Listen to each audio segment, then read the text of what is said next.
Jean-Marc Morandini. Allez, c'est tout comme avec Bastien Millot face à tous ces chefs. Bastien, Bonjour. Et en l'honneur de nos invités, vous vous intéressez donc à l'émission Top Chef. Et oui Jean-Marc, ça fait déjà 2 mois maintenant qu'M6 nous fait mijoter, mais ce soir on connaîtra enfin le nom du Top Chef 2011. Niveau calendrier, ça ne pouvait pas mieux tomber. Après 3 jours de SIDAction pendant lesquels on nous a dit de sortir couverts, ce soir on nous demande de sortir les couverts. Certains disent que Top Chef est une émission de télé-réalité. En fait, c'est plutôt un concours de talent à l'ancienne. La preuve, alors que Carré VIP s'est pris une gamelle, vous devriez dégoter au moins 4 millions de fidèles pour déguster votre finale ce soir. Comme quoi ça paye de préférer les gigots aux gigolos et les dîners parfaits au nez presque pas refait. Chers membres du jury, c'est donc ce soir que vous rendez votre tablier et que vous récoltez les fruits de la saison 2 de Top Chef. Pour cette grande occasion, vous allez enfiler votre plus beau costard pour distinguer le meilleur cuistot. Il en reste 3 en lice, Fanny, Stéphanie et Pierre Sang.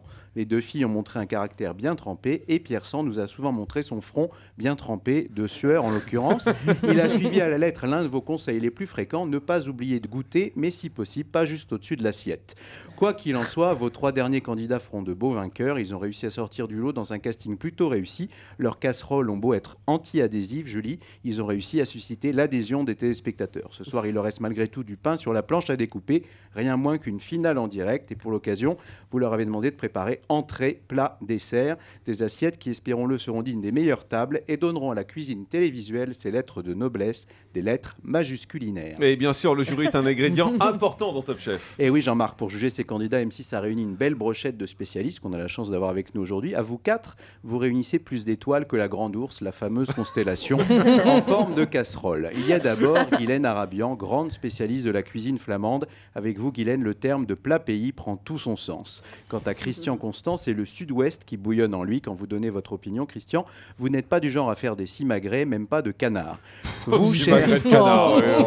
C'était l'occasion.